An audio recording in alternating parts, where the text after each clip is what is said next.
दोस्तों, एक चिड़ियाघर में दो शेर रहते थे।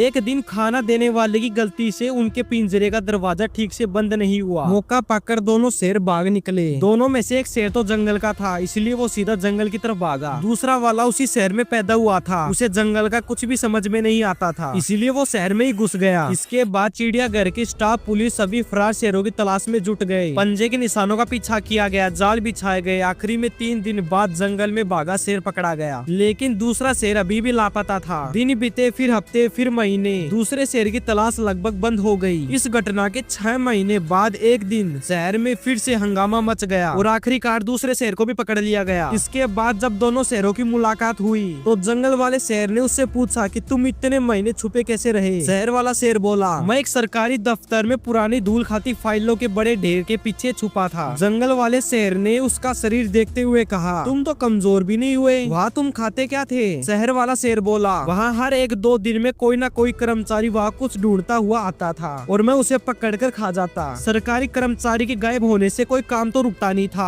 और थोड़े दिनों में उसकी जगह कोई दूसरा भी आ जाता, इसीलिए कोई टेंशन नहीं थी। अब थोड़ा सोचकर जंगल वाला शेर बोला, वहाँ से तुम कहीं निकले भी नहीं, खाने की चिंता भी नहीं, तो ये बताओ कि आखिर तुम पकड़े कैसे गए। तब उसने बताया कि एक दिन एक चाय वाला आया और मैं उसे पहचान नहीं पाया, मैंने उसे पकड़कर खा लिया। थोड़ी देर में दफ्तर में हल्ला मच गया, सारा काम ही ठप हो गया। क्या साहब, क्या चपरासी, सब मिलकर चाय वाले को ढूंढने लगे और इसी खोजबीन में लोगों की नजर मुझ पर पड़ गई और मैं पकड़ा गया और वापस चिड़ियाघर भेज दिया गया।